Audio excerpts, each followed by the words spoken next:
Silakan duduk kembali. Shalom Bapak Ibu. Saya bersyukur hari ini first time untuk pertama kali saya melayani di gereja GSCS yang ada di Pakuan Mall hari ini. Perkenalkan, nama saya Rubin Ong. Ya, ada di saya asal dari kota Tangerang, di wilayah namanya Gading Serpong. Kalau Bapak Ibu mungkin pernah ke arah Serpong, ya salah satunya selain BSD Karawaci, dan saya ada di sana ya. Nah, senang sekali bersama Bapak Ibu di tempat ini. Secara khusus saya ucapkan terima kasih buat Pastor Michael Gunawan sebagai pastor di tempat ini kepercayaan yang diberikan buat saya. Nah, tanpa sharing dengan hati bahwa paling tahu, paling pinter, paling rohani, sama sekali enggak, percayalah. Saya datang dengan hati berkata bahwa tanpa Tuhan saya tidak mampu apa-apa. Nah, saya ingin hari ini sampaikan buat Bapak Ibu semua tentang prinsip tadi di ibadah yang jam 2. Saya berbicara tentang apa yang kita cari sih dalam kehidupan. Tapi hari ini izinkan saya sharingkan tentang satu hal, yaitu bagaimana hidup kita dipercaya oleh Tuhan. Ya.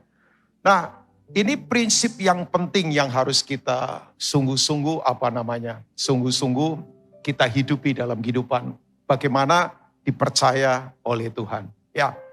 Nah, saya ingin mengajak Bapak Ibu, kita nanti akan membaca kitab Kejadian pasal yang pertama. Ya, nanti saya akan lompat-lompat saja.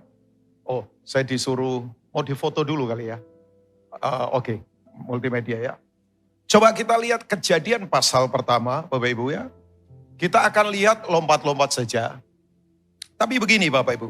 Dari ayat pertama sampai ayat yang ke-26, sebelum manusia diciptakan, ya kira-kira ya dari ayat pertama sampai ayat 25 lah. After that ayat 26 sampai seterusnya manusia diciptakan.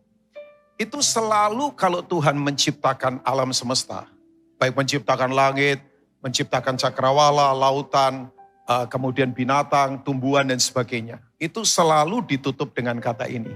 It was good. Sungguh amat baik. Ya, makanya saya beritahu yang Tuhan ciptakan semuanya baik. Yang percaya katakan amin. Jadi semuanya baik, semuanya baik. It was good. Misalnya Tuhan ciptakan cakrawala, setelah itu ditutup sungguh baik. Ya, dia ciptakan binatang, tumbuhan, sungguh baik, selalu sungguh baik. Nah, tapi begini Bapak Ibu, waktu dia ciptakan manusia, nah kita coba lihat ya. Ayat yang ke-26 sampai ayat 31 dari Alkitab kita, let's see, ayat 26 sampai 31. Saya akan bacakan buat Bapak Ibu semua. Ayat 26 sampai ayat 31 dari Alkitab kita. Nah ini dia ya. Alkitab berkata begini, berfirmanlah Allah. Baiklah kita menjadikan manusia menurut gambar dan rupa kita, supaya mereka berkuasa atas ikan-ikan di laut dan burung-burung di udara, atas ternak, atas seluruh bumi, dan atas segala binatang melata yang merayap di bumi. Maka Allah menciptakan manusia itu menurut gambarnya, menurut gambar Allah, diciptakannya dia laki-laki, diciptakan perempuan, diciptakannya mereka. Allah memberkati mereka, lalu Allah berfirman kepada mereka beranak cucu, bertambah banyak, penuhilah bumi, taklukkanlah itu, berkuasalah atas ikan-ikan di laut dan burung-burung di udara, atas segala binatang yang merayap di bumi. Berfirmanlah Allah, lihat aku memberikan kepadamu segala tumbuh-tumbuhan yang berbiji di seluruh bumi, dan segala pohon-pohonan yang buahnya berbiji, itulah yang akan menjadi makananmu. Tetapi kepada segala binatang di bumi, ayat 30 ya, dan segala burung di udara, dan segala merayap di bumi yang bernyawa, kuberikan segala tumbuh-tumbuhan hijau menjadi makanannya, dan jadilah demikian. Nah khusus ayat 31, kalau boleh ya Bapak Ibu semua, mari kita baca sama-sama ayat ini. 2, 3. Maka Allah melihat segala yang dijadikannya itu apa? Sungguh amat baik, jadilah petang dan jadilah pagi, itulah hari ke-6. Yang luar biasa kita cermati begini Bapak Ibu, bahwa khusus hari yang ke-6 ya, setelah dia ciptakan seluruh alam semesta, waktu kemudian diciptakan kita, itu ditulis dengan kata ini, it was very good. Ya, Yang lain it was good, sungguh baik, sungguh baik, sungguh baik. Dari hari pertama sampai hari kelima. Tapi khusus hari yang ke-6 ditulis dengan kata sungguh amat baik. Nah, kalau Bapak Ibu cermati, khusus hari ketiga, itu kata sungguh baik itu diulang 2 kali. Ya, diulang 2 kali. Kalau Bapak Ibu cermati baca Alkitab, diulang 2 kali. Makanya tradisi orang Yahudi meyakini hari ketiga itu double blessing. Itu adalah berkat ganda. Ya, jadi buat orang Yahudi ini tradisinya hari ketiga itu adalah double blessing. Makanya kalau Bapak Ibu misalnya lihat di Yohanes pasal 2 perkawinan di Kana.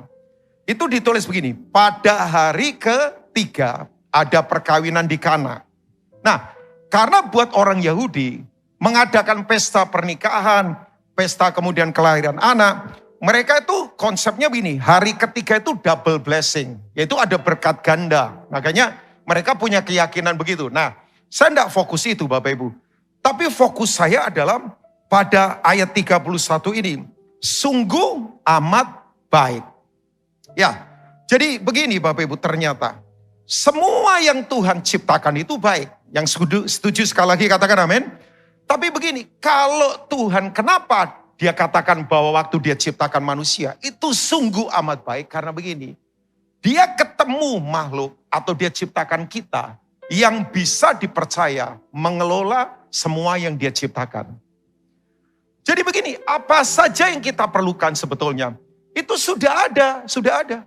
Dia tidak pernah, saya satu kali merenung ini, kenapa ya Tuhan kok ciptakan kita hari ke-6, kok enggak hari pertama? Orang pengennya kan semua nomor 1 ya. Usaha nomor 1. Semuanya pengennya nomor 1. Tapi kenapa Tuhan kok ciptakan kita hari ke-6, kok enggak hari pertama? Sebab prinsipnya begini. Karena masih kosong. Semua belum ada apa-apanya. Makanya saya percaya hati Tuhan begini. Dia enggak mau kita enggak memiliki apapun. Dia mau memenuhi yang kita perlukan untuk nama dia dipermuliakan. Amin Bapak Ibu. Jadi begini, dia ciptakan semua untuk kita Bapak Ibu. Tapi pertanyaannya begini, kita ini bisa dipercaya enggak dalam kehidupan? Oh ya, jadi prinsip dipercaya itu pentingnya luar biasa. Makanya betul ya, kalau saya balik, bumi ini rusak karena begini, orang-orangnya enggak bisa dipercaya. Karakternya berantakan, cara hidupnya kemudian berantakan. Saya kemudian sadar begini, kalau ketemu orang yang tidak bisa dipercaya, bumi akan sungguh amat rusak. Semua kerusakan terjadi karena orang-orang tidak bisa dipercaya. Makanya saya sungguh-sungguh berdoa di ibadah yang keberapa ini, sore ini, hari ini ya, di GSJS yang ada di sini. Mari jadilah orang-orang yang bisa dipercaya. Ya, saya sadar Bapak Ibu, saya punya background kehidupan.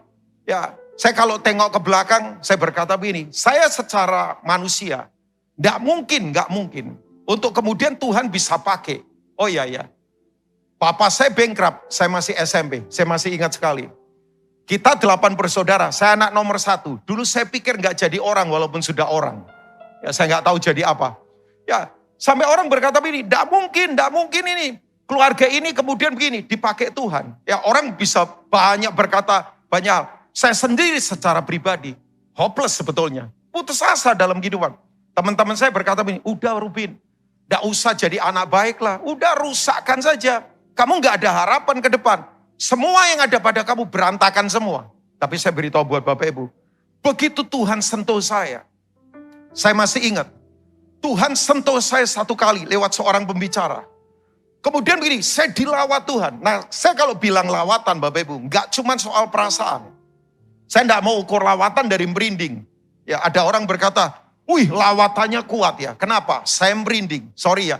Tidak semua yang merinding lawatan. Percayalah. Jalan di kuburan pukul 2 dini hari. Pasti merinding. Kalau dia orang karismatik pasti bahasa roh terus itu. Kalau orang lagi pacaran merinding. Saya beritahu. Itu bukan lawatan. Itu perlu ditengking karena itu nafsu namanya ya. Nah lawatan jangan diukur merinding. Lawatan bukan diukur cuma nangis. Itu hanya manifestasi. Tapi lawatan tuh begini. Ya saya yakin kalau saya tanya. Bapak Ibu mau dilawat Tuhan? Loh, Bapak Ibu mau dilawat Tuhan? Lawatan tuh begini, kita kecil tapi diterobosi oleh Tuhan yang besar. Kita tidak mampu, tapi kita diterobosi oleh Tuhan yang tidak bisa dikalahkan oleh apapun. Amin. Kita sederhana, tapi Tuhan dahsyat. Oh iya, Saya tidak pernah bermimpi kaki saya mendarat di banyak bangsa. Sorry, kalau orang punya uang, banyak pergi ke negara lain, gampang itu. Isu saya bukan di situ. Tapi isunya adalah begini, Tuhan pertemukan saya di pelayanan-pelayanan. Tapi saya tidak ukur pelayanan dari pergi ke luar negeri, enggak lah. Tapi begini, sampai tante saya berkata, Bin, saya kalau saya lihat kamu, saya dulu pikir kamu gak ada harapan. Makanya begitu saya putuskan untuk pelayanan, tante saya paling marah. Tante saya bilang begini, mau makan apa kamu? Mau makan apa kamu? Dalam hati saya berkata, makan nasi lagi ya. Cuman kalau saya ngomong, ya saya bantah dia, saya hormati tante saya. Tapi begini Bapak Ibu, begitu sekarang tante ketemu saya, dia berkata, Bin, saya lihat hidupmu dalam Tuhan memang beda loh. Tante tadinya belum kenal Tuhan. Makanya lewat kesaksian yang saya alami, dia berkata, memang Tuhan luar biasa. Nah, saya dalam hidup Bapak Ibu, saya akan sampaikan ini buat Bapak Ibu. Ya, prinsip sederhana, pertanyaan saya. Tuhan itu sudah siapkan semua yang terbaik bagi kita. Makanya betul, sumber kita itu sudah tidak kemana-mana. Ada di sekitar kita. Percayalah, Tuhan selalu menyiapkan yang terbaik buat kita. Amin. Dia tidak pernah tahan yang terbaik buat kita. Sekali lagi yang percaya katakan amin. Cuman pertanyaannya begini, kita bisa dipercaya enggak? Ya. Isunya adalah bukan soal, ya misal Bapak Ibu, saya kasih contoh di Alkitab. Waktu Yesus memberi makan 5.000 orang, di kitab Yohanes pasal 6. Itu laki-laki saja.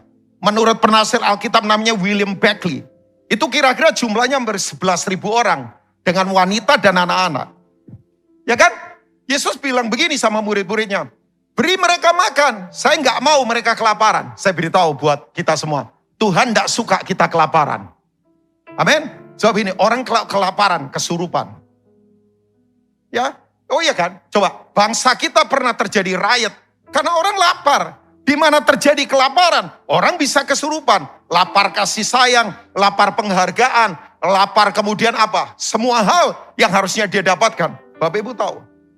Waktu Yesus tanya, di mana kita bisa membeli makan supaya mereka itu makan. Tapi kemudian murid-muridnya berkata begini, 300 dinar gak cukup. Tuhan bukan tanya berapa loh Bapak Ibu. Tuhan itu tanya, di mana kita membeli makan. Tuhan gak tanya berapa. Dia tahu yang ada pada kita. Makanya gak usah takut. Tapi murid-murid berkata, 300 dinar gak cukup. Tuhan gak tanya berapa. Tuhan gak tanya modal kita. Sebab ini, bersama Tuhan, saya katakan ini, sekecil apapun asal di tangan Tuhan, hasilnya akan berlipat kali ganda. 5 roti asal di tangan Tuhan, ribuan orang akan diberi makan. 1 tongkat kecil di tangan Musa, laut terbelah menjadi 2. Amin. Sebab begini, isunya bukan berapa banyak yang kita miliki. Yang kita miliki ada di mana. Buat saya Bapak Ibu, sorry ya. Fasilitas tidak membuat orang sukses loh. Tapi tiada fasilitas tidak menjamin orang gagal. Saya ulangi hari ini, kalau ada anak muda berkata, Kak Rubin, keluarga kita sederhana. Ya, Pak Rubin, kita tidak tahu ke depan mesti bagaimana. Saya beritahu, tidak usah khawatir. Sumber dari Tuhan tidak terbatas. Dia Tuhan yang selalu menyediakan yang terbaik buat hidup kita. Tapi tujuannya untuk dia dipermuliakan. Ya, jadi begini Bapak Ibu, kembali lagi. Waktu Yesus tanya, di mana? Tiba-tiba satu muridnya berkata begini, ada anak kecil ini bawa 5 roti dan 2 ikan. Tapi kemudian dia berkata, apa artinya hal yang kecil ini?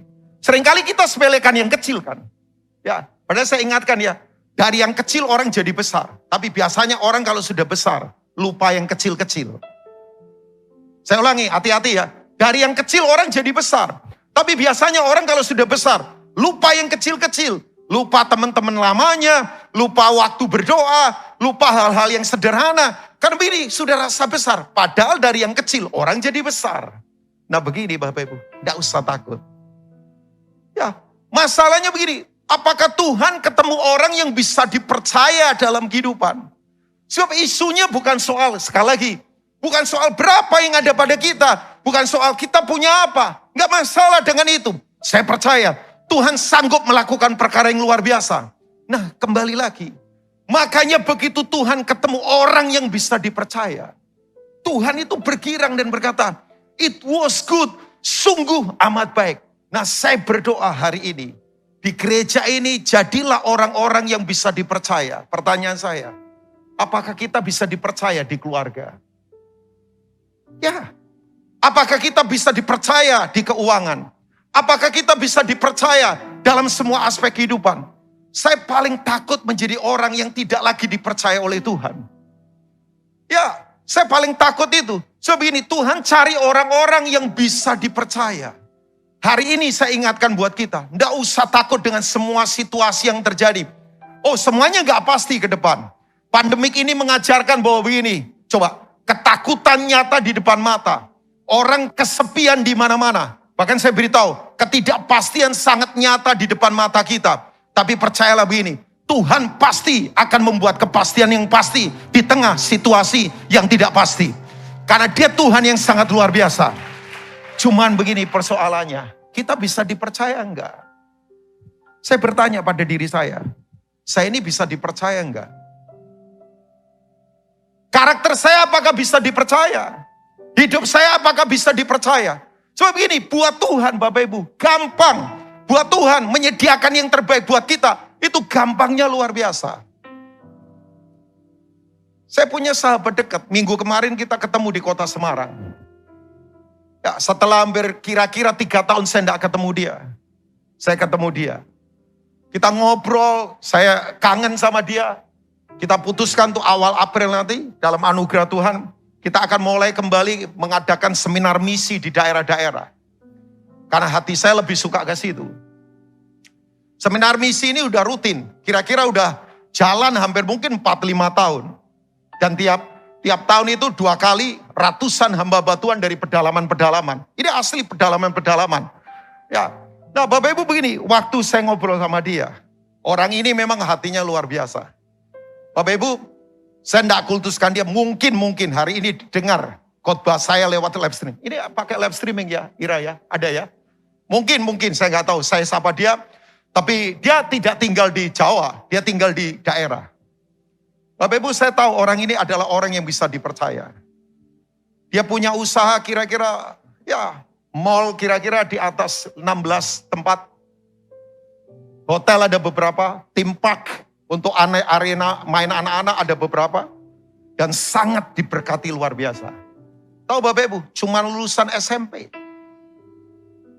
Kenapa? Apakah dia tidak suka kuliah? Enggak. Karena terbatas waktu itu, menurut dia. Dan Bapak Ibu tahu, dia orang yang pernah gagal usaha 10 kali. 10 kali usaha bangkrut terus. Sampai orang di sekitarnya berkata begini, kamu kayaknya orang sial ini. Gak mungkin jadi orang sukses. Tapi Bapak Ibu 1 kali dia mengalami Tuhan. Makanya saya ingatkan buat kita, mengalami Tuhan itu hal yang utama dalam kehidupan kita. Ya, jangan di gereja hanya mengalami khotbah pendeta bagus. Jangan di gereja hanya mengalami musik bagus.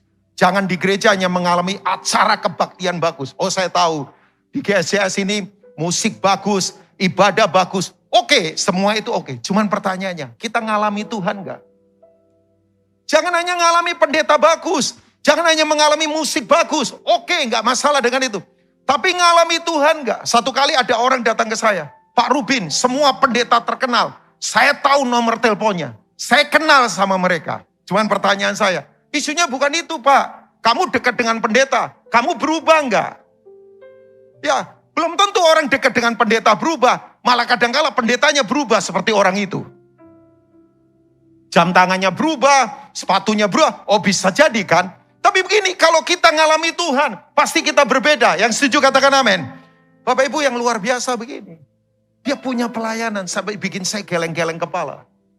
Saya tidak usah sebutkan di sini. Terlalu luar biasa apa yang dia alami. Tapi kemudian kita ngobrol. Salah satu saja yang saya sebutkan di pelayanan yang luar biasa. Diajak liburan para pendeta di pedalaman. Itu setahun sekali atau 2 kali. Minimal ke Bali. Naik pesawat dibayarin semua. 100-an orang. Tiap orang dikasih uang saku hampir 4 juta. Kasih hotel berbintang semua. Makan gak ecek-ecek. Gak ada khotbah. Dia gak cari panggung. Dia kemudian jadi orang kaya yang berkhotbah. Enggak. Dia makan bersama mereka. Saya tanya, kenapa kamu lakukan ini? Tujuannya satu. Supaya hamba-hamba Tuhan di pedalaman. Ini orang-orang yang gak pernah naik pesawat. Gak pernah ke Bali. Sorry, buat orang Surabaya. Ke Bali dekat. Buat orang Surabaya, ke Bali sudah biasa. Tapi ini orang-orang pedalaman yang tidak pernah naik pesawat, tidak pernah ke Bali. Saya satu kali nganter mereka tidak tahu saya pendeta. Satu pendeta lagi ke restroom, saya ikutin. Saya tanya, Bapak ngapain di sini? Oh Pak, sambil mau menangis. Ini kalau saya sendiri tidak mungkin bisa ada di Bali Pak. Persembahan saya sebulan, ya kira-kira dia sebutkan angka mungkin 600.000. Punya anak 3. Ya, dia berkata, kalau saya tidak diajak orang itu, dia sebutkan nama teman saya tidak mungkin ke sini Pak. Sambil mau menangis loh. Cuman efeknya, ya pendeta-pendeta itu istri-istrinya hamil lagi. Karena mereka bulan madu di Bali lagi, 4 hari nggak ngapa-ngapain. Makan, minum, tinggal di hotel yang bagus. Saya duduk sama teman saya, miliatan loh Bapak Ibu. Itu baru salah satu pelayanannya. Saya duduk sama teman saya berkata, kamu itu pinter ya. Dia tanya pinternya apa? Ya anaknya disenengin, pasti bapaknya seneng kan. Kamu kan menyenangkan anak bapak di surga. Ya bapaknya seneng. Terus saya ngomong begini sama dia, kamu itu orang gagal. Dia kaget, loh sembarangan gagal apa? Gagal miskin. Kemudian dia berkata begini sama saya, Pak Rubin, semua yang ada pada saya, itu bukan milik saya. Itu milik Tuhan. Saya itu bukan owner. Saya itu hanya steward. Saya itu mau melakukan, saya ini pengelola. Saya bukan pemilik. Saya mau dipercaya oleh Tuhan. Uang ini bukan milik saya. Coba bayangkan. Saya duduk sambil berkata, coba kalau ada pengusaha kayak kamu di Indonesia, udah gak usah banyak-banyak. 25 saja. Saya percaya begini, kata Indonesia penuh kemuliaan bukan slogan lagi, tapi akan menjadi kenyataan. Saya kemudian sadar, oh iya, kamu bisa dipercaya dalam kehidupan. Nah hari ini saya bertanya, apakah kita bisa dipercaya oleh Tuhan? Saya bertanya buat Bapak Ibu, mau jadi orang yang bisa dipercaya? Oke, kurang mantap. Mau bisa jadi orang yang bisa dapat dipercaya? Boleh saya minta tolong yang di bawah 30 tahun, tolong angkat tangan. Before 30. Yang pura-pura saya tahu wajahnya. Jadi Bapak Ibu yang di atas 30 tahun, coba enggak ngangkat tangan yang 30 tahun ke atas. Di bawah 30 tahun maksudnya, angkat tangan. Oke. Saya boleh bernubuat buat kalian anak-anak muda? Bersiaplah. Generasi kalian akan dipakai Tuhan secara dahsyat dan luar biasa. Untuk menyatakan hal yang besar yang Tuhan akan percayakan buat kita semua. Amin. Saya harus katakan ini. Pandemik ini Bapak Ibu. Studi kasusnya tidak bisa dipelajari di universitas. Dulu flu Spanyol. Itu yang kena hanya orang Eropa. Tahun 1920. Jutaan orang mati itu. Pas flu Spanyol ya. Spanish flu ya. Kalau kita membaca data, itu yang kena orang-orang di sana. Tapi sekarang, semua dunia kena.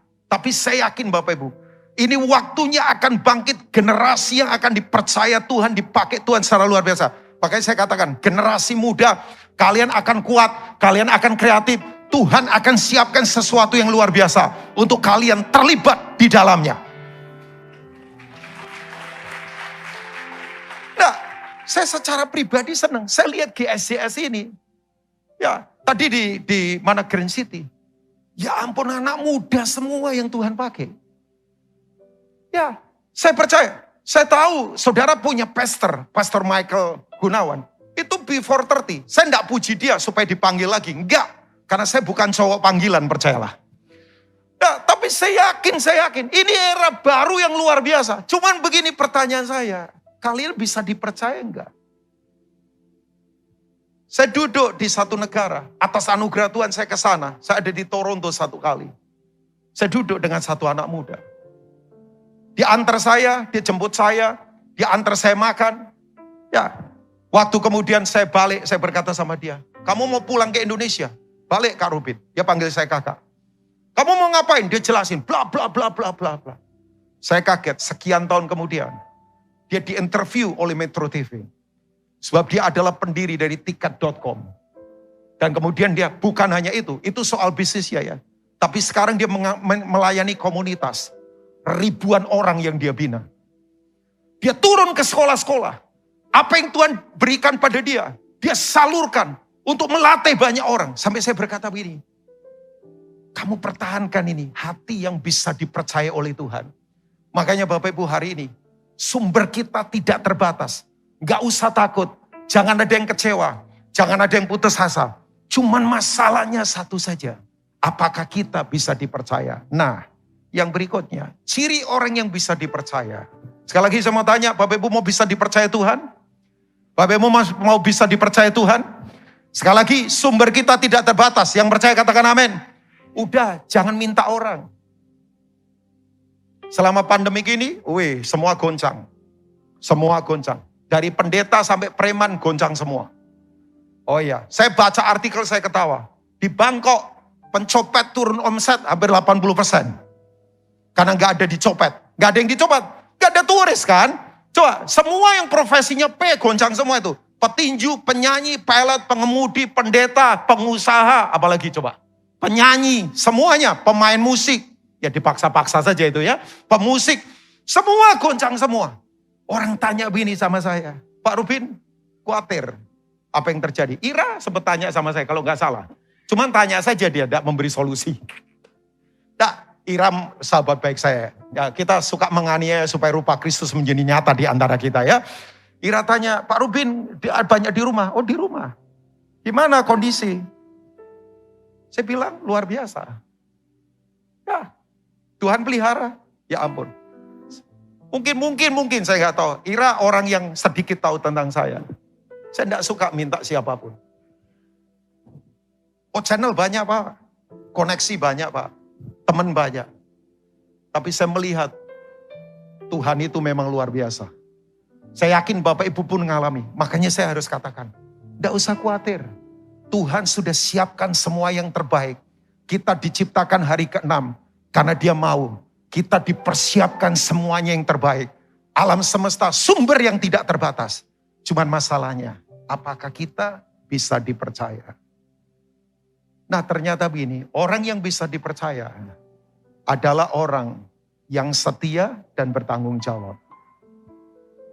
Oke, Lukas pasal 16. Let's see sebentar. Saya jujur tadi di launch, saya berdoa sama Tuhan. Tuhan engkau mau bicara apa? Bahan khotbah banyak Bapak Ibu. Tapi sungguh-sungguh saya mau datang gak cuma sekedar khotbah. Saya mau impartasikan hati Tuhan. Yuk Bapak Ibu, Tuhan itu cari orang yang bisa dipercaya. Tolong begini, berkeluargalah yang bisa dipercaya. Jangan gampang remehkan keluarga loh. Soal waktu, jadilah orang yang bisa dipercaya. Bapak Ibu, soal uang, hati-hati Bapak Ibu. Jadilah orang yang bisa dipercaya. Ya. Soal apa saja, jadilah orang yang bisa dipercaya. Ya, jangan, maaf bahasa saya terbatas, tapi please, jangan jadi orang yang meremehkan semua hal yang Tuhan percayakan. Saya belajar kalau janji tepati walaupun rugi. Pelayanan, saya ketemu teman baik saya, namanya Pastor Roni Daud Simeon. Saya kenal sudah puluhan tahun. Satu kali dia ketemu saya berkata begini, Rubin, saya lihat dari kamu satu, kesetiaan dan kegigihanmu. Saya bilang, Kang Mas, saya panggil dia Kang Mas, kan orang Jawa, orang dari Malang. Kang Mas, saya belajar satu hal saja, saya mau dipercaya oleh Tuhan. Ya, itu yang saya pegang dalam kehidupan. Saya mau dipercaya kekudusan saya. Saya mau dipercaya, saya tidak mau sembarangan dalam kehidupan. Saya nggak mau jadi orang yang begini, jangan sama Rubin Ong itu. Kalau janji suka mengingkari, pembohong, ngomong besar, ya nggak jujur sama duit. Oh enggak. Orang boleh berkata begini, pendeta ini sederhana penampilannya. Enggak apa-apa. Memang saya putuskan untuk saya sederhana. Tapi saya beritahu, saya enggak mau orang sampai ejek saya soal karakter. Enggak. Orang boleh berkata, yang dia pakai murah. Enggak apa-apa. Dia biasa saja, dia bukan pendeta besar. Enggak apa-apa juga, it's okay. Enggak ada masalah dengan itu. Tapi sorry ya, soal karakter kualitas. Saya enggak mau orang sepelekan. Supaya itu menyakiti hati Tuhan. Please Bapak Ibu, ya jadilah pengusaha yang bisa dipercaya. Surabaya membutuhkan pengusaha-pengusaha yang bisa dipercaya. Karakternya benar, takut akan Tuhan, sungguh-sungguh menyatakan bahwa Kristus itu luar biasa dalam kehidupan kita. Sorry ya, kalau cuman berteori. Nah, orang yang bisa dipercaya, itu orang yang bertanggung jawab dan setia.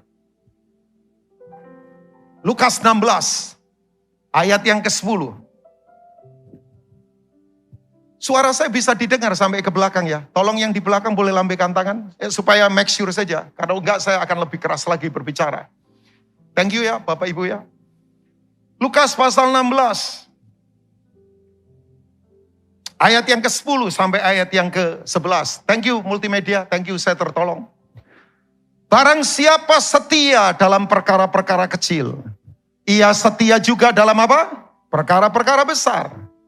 Dan barang siapa tidak benar dalam perkara-perkara kecil, ia tidak benar juga dalam apa? Perkara-perkara besar. Sorry ya, orang kalau ngomong tapi tidak melakukan. Ya bagaimana bisa dipercaya? Orang kalau perkataannya berubah-ubah, ya bagaimana bisa dipercaya? Orang kalau kemudian begini, gak disiplin, malas dalam kehidupan. Makanya saya suka ketawa sama orang Pantekosta, sama orang karismatik. Yang bukan roh ditengking. Kalau roh ditengking lah. Sebab begini ternyata, malas, suka terlambat janji, suka bohong, pelit. Itu bukan roh Bapak Ibu. Saya ulangi lagi. Malas, suka terlambat janji, suka bohong, pelit. Itu bukan roh. Itu mau ditengking, disiram minyak 2 ember, tidak akan berubah. Itu mentalitas yang harus dirubah oleh firman Tuhan. Nah hal-hal seperti ini kalau kita nggak beres. Kebaktian boleh hebat, nyanyi boleh hebat. Saya pernah datang satu kali kebaktian. Nyanyi lompat-lompat, nyangkut plafon gak bisa balik lagi, coba bayangkan. Wah apalagi pakai gerakan. Dulu kan lagu itu tuh terkenal. Jarang dinyanyikan mungkin. Anggur baru tercurah pakai gerakan kan. Wah nyiprat-nyiprat pakai anggur. Ada yang pakai gerakan pakai ember, bayangkan. Kita disiram. Saya kiri kanan kecipratan anggur. Begitu disuruh khotbah, saya mabuk anggur loh, bayangkan Bapak Ibu ya. Itu kecipratan mulut, kecipratan bau ketiak, kecipratan macam-macam. Oke, begitu saya khotbah. Saya berkata sama Bapak Ibu semua yang ada di situ. Oke Pak, kita dilawat Tuhan, cuman begini, di luar bisa dipercaya enggak? Saya ketemu satu anak muda, bayangkan, sok rohani banget. Datang ke rumah saya pakai bahasa roh. Saya tanya, apa kabar? Menjawabnya, Nakarama sekete karapatoko. Saya berkata tolong terjemahkan. Kabar baik Pastor Rubin. Kemudian dia tanya sama saya. Pastor Rubin, niki di kata kasokotokorokoloko. Saya tanya, apa maksudnya? Minta kopinya. Saya langsung menjawab pakai bahasa India. Nehe ramataka sekete karapo. Saya ngomong kopinya enggak ada. Tapi Bapak Ibu tahu enggak? Tahu enggak? Dia punya IP di bawah 2. Kuliah enggak selesai-selesai. Malesnya luar biasa. Sampai saya bilang begini, nunggeng sebentar, saya tendang pantatmu. Saya sampai bilang begini, udah stop dulu pelayanan. Beresin kuliahmu, baru kamu pelayanan. Ya, saya bercanda, tapi ya serius sama dia. Saya bersyukur dia berubah sekarang ini. Tapi saya sadar kemudian, oh iya ya. Tanda orang dewasa itu bertanggung jawab. Dia bisa dipercaya karena dia setia dalam kehidupan. Makanya ayat yang berapa tadi? 11. Satu ayat lagi coba. Jadi jikalau kamu tidak setia dalam hal yang mamon yang tidak apa Bapak Ibu? Jujur. Siapakah yang akan mempercayakan kepadamu apa? Harta sesungguhnya. Saya beritahu buat Bapak Ibu dari hati yang paling dalam. Uang itu bukan harta sesungguhnya. Sekali lagi, uang itu bukan harta sesungguhnya. Harta sesungguhnya adalah kerajaan Allah. Yang percaya katakan amin. Nah begini, kalau harta yang bukan sesungguhnya tidak bisa dipercaya, bagaimana kita bisa dipercaya harta sesungguhnya? Saya ulangi, uang bukan harta sesungguhnya. Harta sesungguhnya kerajaan Allah. Jadi apa yang Tuhan sekarang percayakan pada kita, itu tujuannya melatih kita untuk bisa dipercaya. Supaya Tuhan akan percayakan harta sesungguhnya. Harta sesungguhnya adalah apa Bapak Ibu? Kerajaan Allah.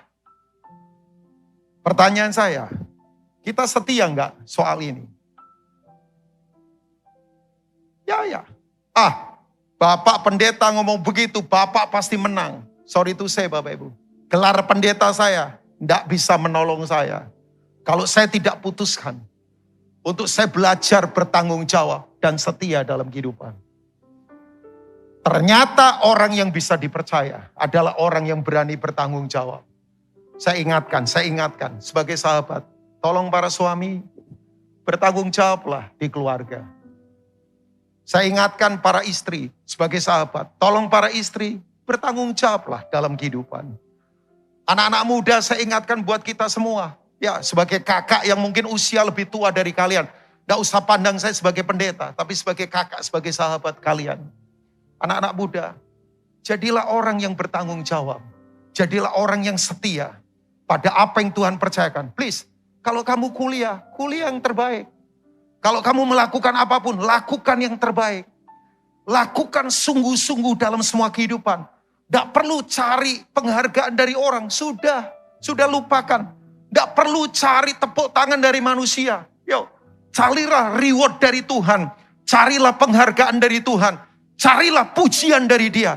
Ada orang atau tidak ada orang, tetap hidup benar dan takut akan Tuhan. Mau dilihat atau tidak dilihat, tetap kita rajin dalam kehidupan. Mau orang apresiasi kita atau tidak, no matter, gak penting. Yang penting begini, Tuhan tahu yang kita lakukan. Hari ini, saya beritahu buat Bapak Ibu semua. Jadilah orang yang bisa dipercaya. Saya punya waktu, masih adakah timekeeper? Masih ada ya, kira-kira sampai ya 5.30. Enggak, supaya on time karena ibadah berikutnya ada lagi. Nah, ternyata Bapak Ibu.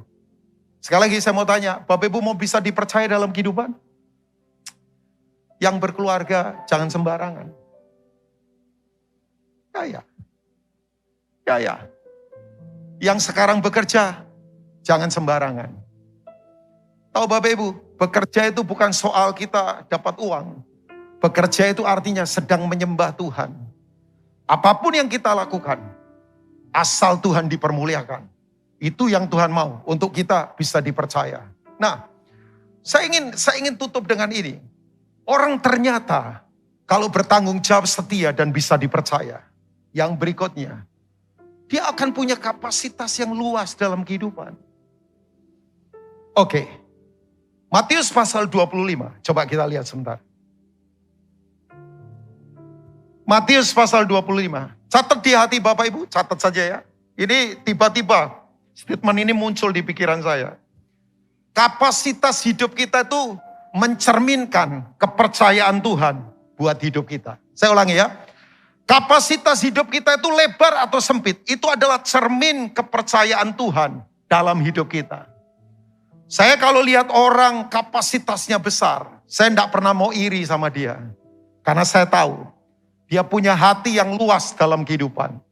Makanya betul ya Bapak Ibu ya, ini saya nggak tahu gereja ini kalau normal, ini kan sudah normal ya, udah ibadahnya normal. Ini nampung berapa orang kira-kira? Kira-kira nampung berapa orang sekarang ini? Kira-kira berapa, Ira? 1.000. Oh 1.000, ada 1.000 ya. Oke, gedung ini kapasitasnya 1.000 orang ya, kira-kira 1.000 orang. Oke. Kalau misalnya orang di sini dimasukkan 1.500 orang, masuk nggak Bapak Ibu? Mungkin masuk ya, tapi nggak nyaman kan?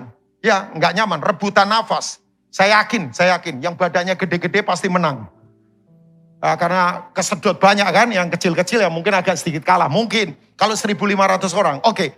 Kalau dimasukkan 2.000 orang, sudah tidak muat. Supaya gedung ini bisa muat 2.000 orang. Apa yang harus dilakukan?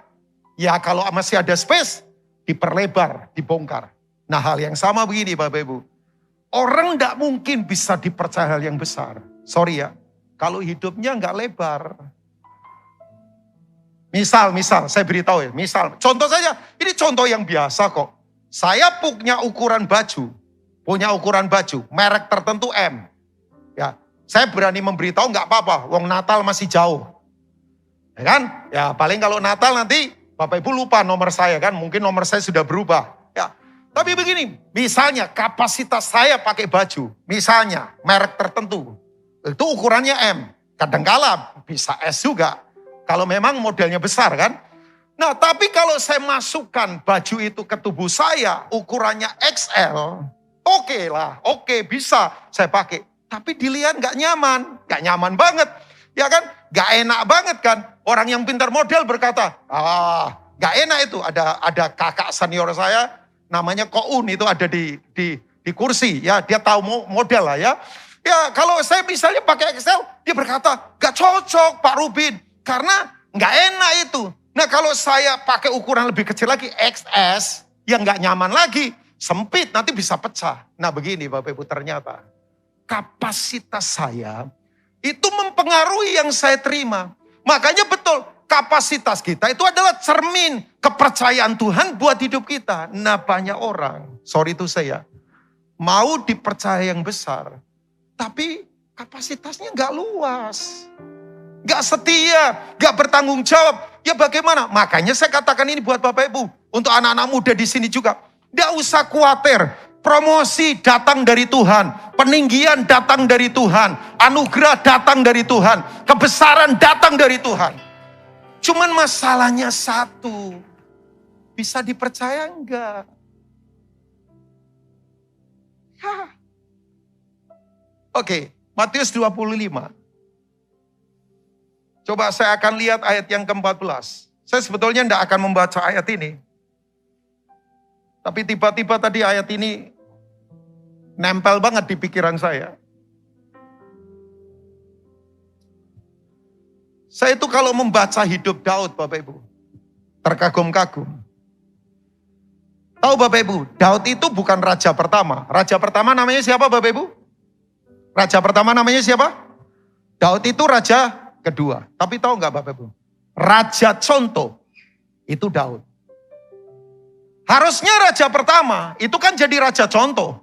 Tapi Alkitab selalu berkata, tiap raja yang melakukan hal yang baik, selalu Alkitab berkata begini, dia melakukan yang benar mengikuti Daud ayahnya. Padahal bukan langsung anaknya Daud loh.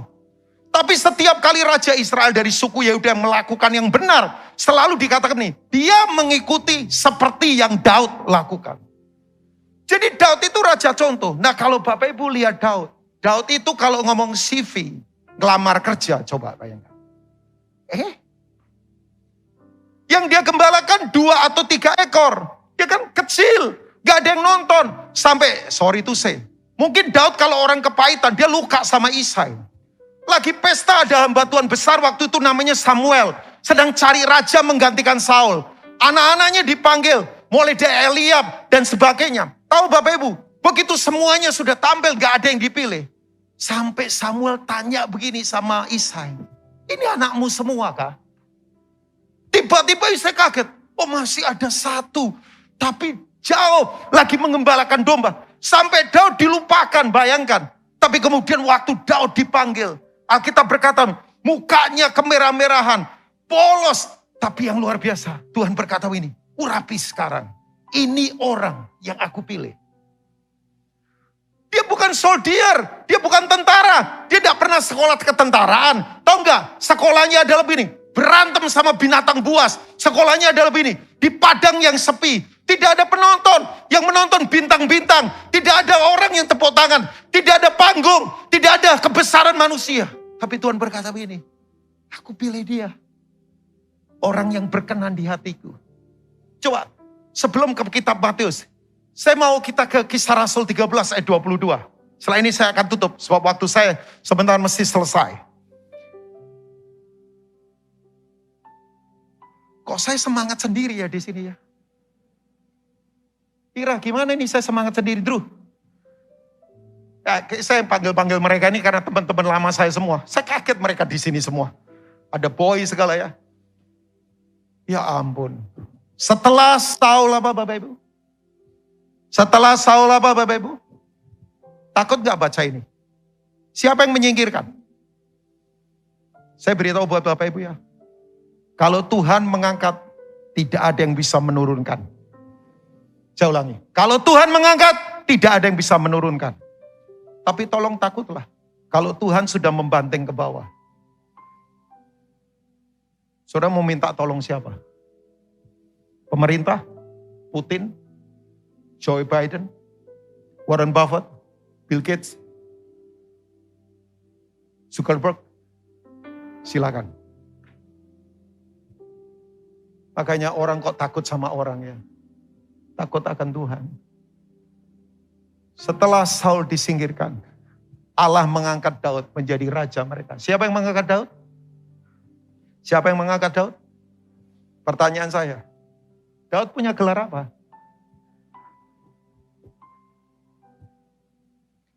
Dia nothing, tapi ketemu yang everything. Makanya hidupnya jadi something.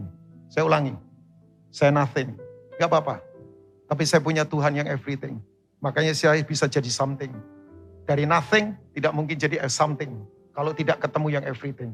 Saya ulangi, nothing ketemu yang everything, jadi something. Dari nothing gak mungkin jadi something kalau tidak ketemu yang everything. Tuhan yang mengangkat Daud.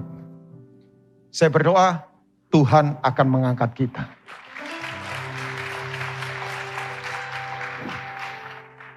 Tuhan akan mengangkat kita. Amin Bapak Ibu. Alkitab berkata begini. Ayat tadi boleh multimedia. Thank you ya. Tentang Daud. Tentang siapa? Tentang siapa Bapak Ibu? Allah telah menyatakan. Siapa yang menyatakan? Siapa yang menyatakan? Siapa yang menyatakan? Siapa Allah? He is the creator of the universe. Dia pencipta alam semesta yang hebat. Baca ayat berikutnya sama-sama biar ini menjadi ayat profetik. 2-3. Aku telah mendapat Daud bin Isai. Seorang yang apa? Berkenan di hatiku. Dan yang melakukan apa? Kehendakku. Boleh nggak nama Daud diganti nama kita? Tiap saudara punya nama, tolong sebutkan. Yuk, baca sama-sama ayat ini diganti nama kita. 2-3. Aku telah mendapat Rubin, seorang yang berkenan di hatiku dan yang melakukan kehendakku. Yuk, sekali lagi, ulangi sekali lagi 2-3. Aku telah mendapat Rubin, seorang yang berkenan di hatiku dan yang melakukan segala perintahku. Saudara, saya beritahu, kapasitas kalau besar, Tuhan akan percayakan yang besar. Orang tidak lihat gak apa-apa, tetaplah setia. Orang tidak lihat gak apa-apa, tetaplah jujur. Orang gak lihat gak apa-apa, tetaplah memberi yang terbaik. Orang gak lihat gak apa-apa, tetaplah biar Tuhan yang melihat. Satu kali Tuhan mengangkat, tidak ada yang bisa menurunkan. Tapi kalau Tuhan sudah turunkan orang, tidak ada kekuatan yang bisa mengangkat kita. Saya tidak jadi membaca Matius, tapi please baca Matius 25 ayat 14 dan seterusnya. Tentang perumpamaan talenta. Perluas kapasitas. Gak tahu saya bernubuat atau tidak. GSCS, jemaat yang ada di sini, yang ada di rumah. Perhatikan, ke depan kondisi tidak akan gampang. Tapi Tuhan akan melakukan perkara-perkara yang besar. Tuhan akan menuntun kita secara langsung. Tuhan akan melimpahi kita dengan banyak perkara luar biasa. Sampai saya beritahu buat Bapak Ibu, diceritakan orang tidak akan percaya. Tapi kuncinya begini, jadilah orang yang dipercaya oleh Tuhan. God bless you all. Tuhan memberkati semua.